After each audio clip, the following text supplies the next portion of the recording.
Welcome to another FAR walkthrough video from SuperfastCPA. I'm Logan, and in today's video, we're going to be going over FAR Area 2. This is Section I, and this is an application topic. Prepare journal entries to recognize equity transactions in the financial statements. And this would be things like equity issuance, stock dividends, and stock splits. And just letting you know, there are two more parts to this blueprint topic. There's also treasury stock included and capital accounts for pass-through entities, but we're going to be doing those in the next videos. So in this video, again, we are focusing on equity issuance, stock dividends, and stock splits. And we're going to be doing that the Superfast CPA way, which is diving straight into the questions to learn the material. If you don't know much about our strategies, again, that is one of our key strategies, using the questions as your main learning source, because what are you going to be doing on test day? You are going to be answering multiple choice questions and sims. You are not going to be watching lectures. You're not going to be reading a big textbook. So you may as well practice what you're going to be doing on test day, which again is multiple choice questions. And if you want to learn more of our strategies, make sure you go to SuperfastCPA.com and sign up for our free 1-hour training webinar. We go over the key ingredients to passing the CPA exam. We will show you how to pass the CPA exam without wasting months or even years of your time. So make sure you check out the webinar.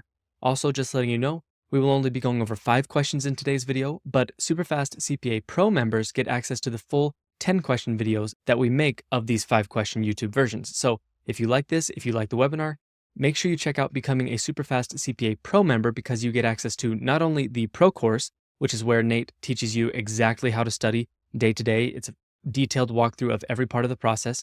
You also get, again, access to the 10 question versions of these videos so that you can get more practice and more understanding. So with all that said, check out the webinar, check out becoming a Pro member, and now let's dive straight into the questions. Okay, here we are at question 1, and something we always like to point out at the beginning of these videos is you want to read the last part of the question first, because that will give you context for what the question is even about and what it's really asking for.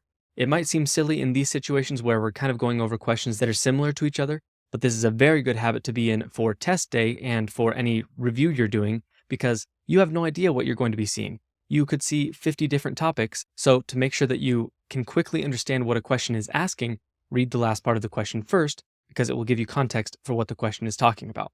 So with all that, now let's do that. How much should the ending balance be for the additional paid-in capital account for these transactions? Okay, we're dealing with additional paid-in capital. Let's go up to the top.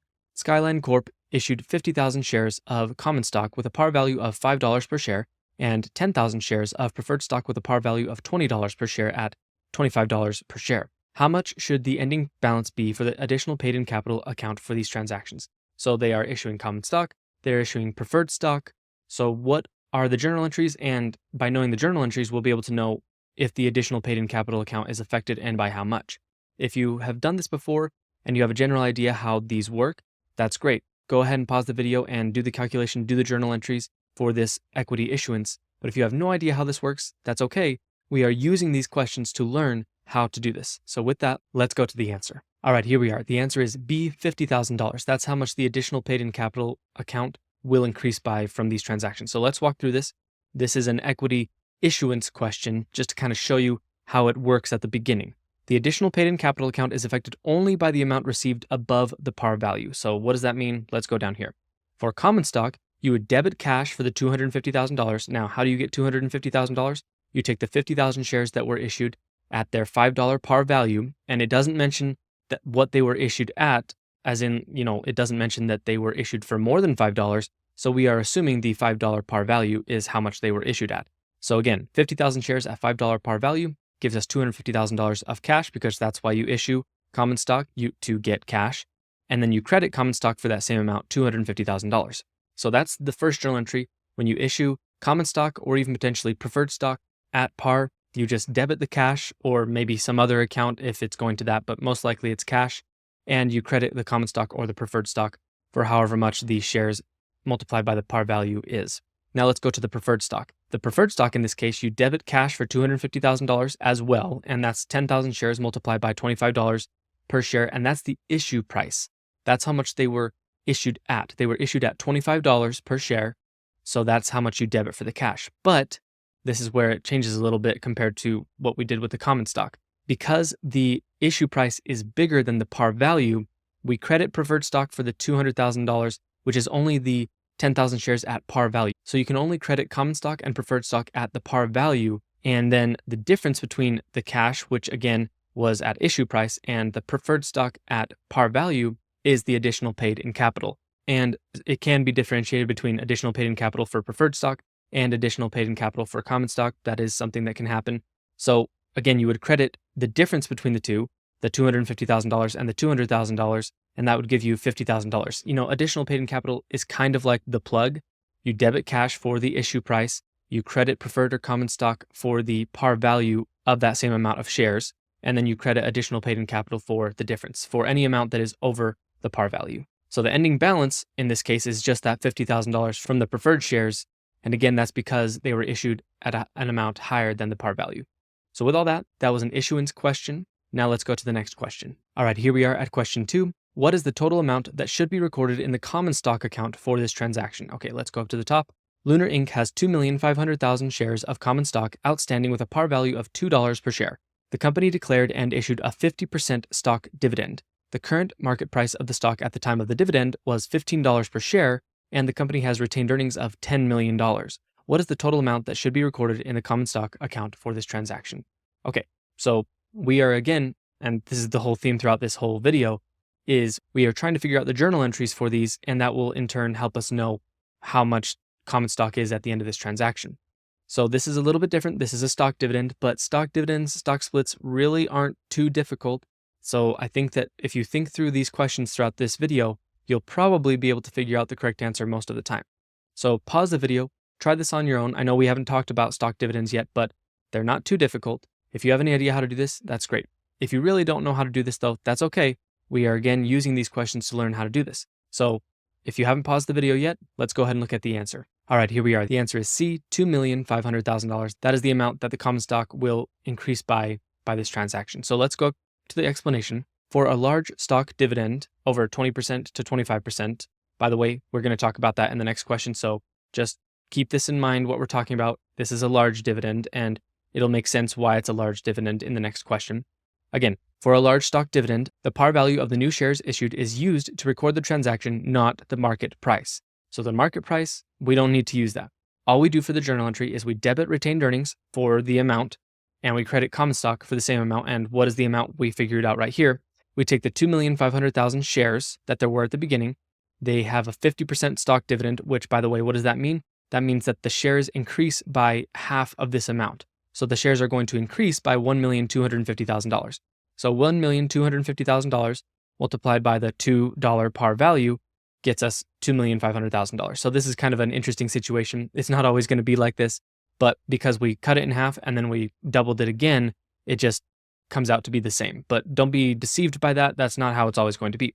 So again, you debit the retained earnings for that amount from the stock dividend, and you credit common stock for the same amount, $2,500,000. So with a large stock dividend, and again, we are going to talk a little bit more about that in the next question, you do not need the current market price, and you don't necessarily need the retained earnings balance. Those are just distractors in this question. What you need is the par value, because that is what they're going to use in large stock dividends to calculate the amount of the new dividend, or really, for how much it's going to affect the common stock. So we learned a little bit about a stock dividend there. It's not too difficult. You really just take the shares that there were, multiply it by the dividend percentage, and then multiply it by the par value, and that will give you the amount that the dividend is.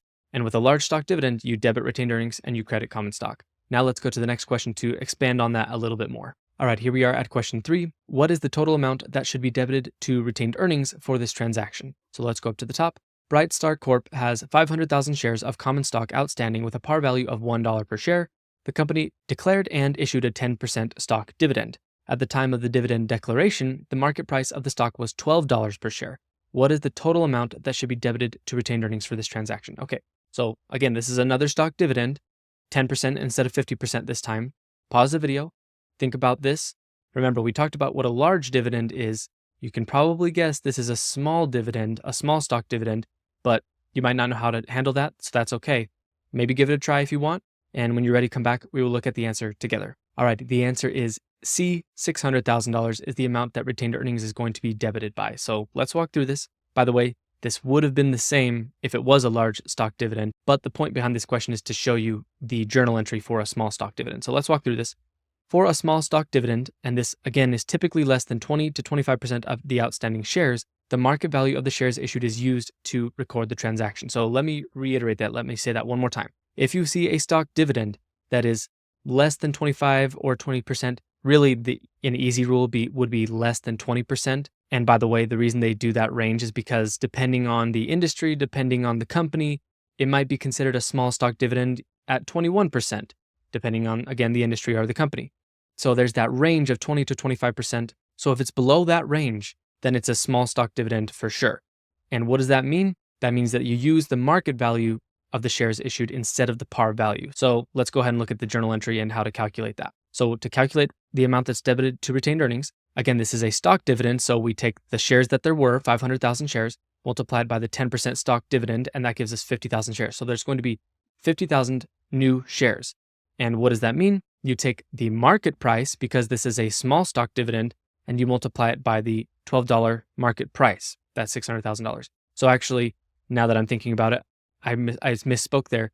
The retained earnings would not be the same in this situation compared to if it was a large stock dividend. So pardon me there. So let's go down to the journal entry. The retained earnings, again, is going to be debited for $600,000, and that's the 50,000 new shares multiplied by the $12 market price that they have. And then we credit common stock for the 50,000 shares at their par value. And then the difference, kind of like we were talking about in question 1, is the additional paid-in capital. In this case, it would be the additional paid-in capital for common stock, and that's $550,000. So that's the difference between a large stock dividend and a small stock dividend. With the large stock dividend, you only use the par value and you only have to debit retained earnings and credit common stock or, maybe preferred stock.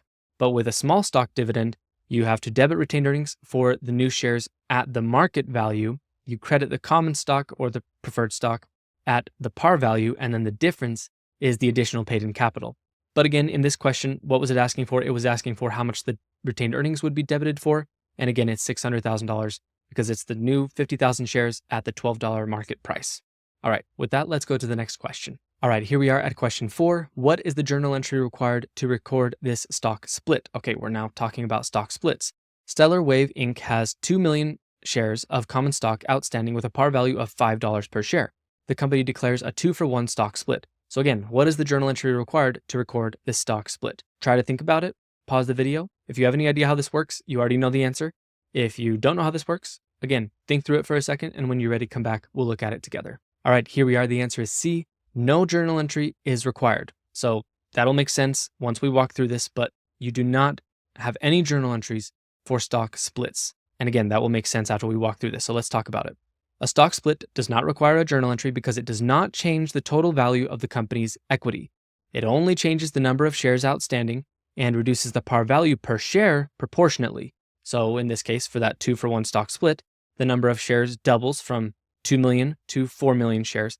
But at the same time, the par value of those now 4 million shares goes from $5 to $2.50.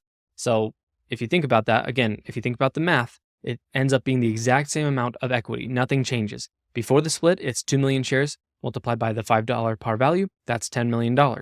After the split, it's 4 million shares, but at the $2.50 par value, and that's also $10 million.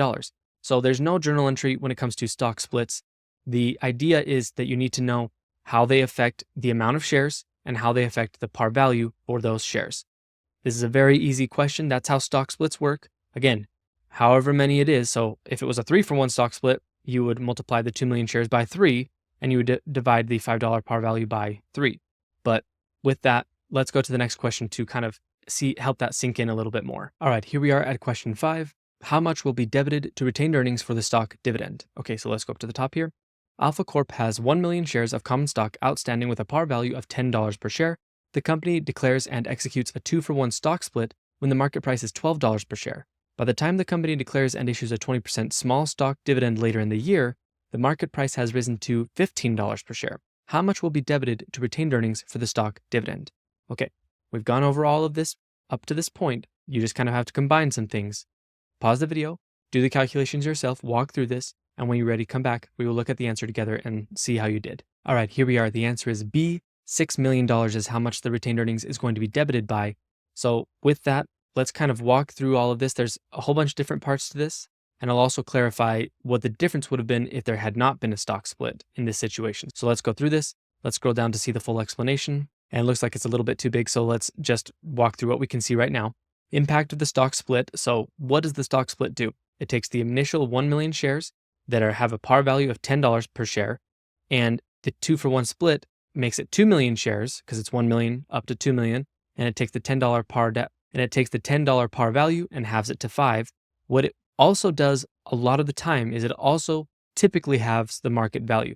Maybe not always, but a lot of times the market price should adjust to also be halved because now, there's double the amount of shares. So typically the market adjusts to also be half. So the $12 market share is now $6 per share. So now let's go down to the rest. So remember, we are now at 2 million shares that have a par value of $5 per share, and the market price was $6 per share, but the market price rises by the time the stock dividend happens. By the time of the stock dividend declaration, the market price has risen to $15 per share. So that's a big deal.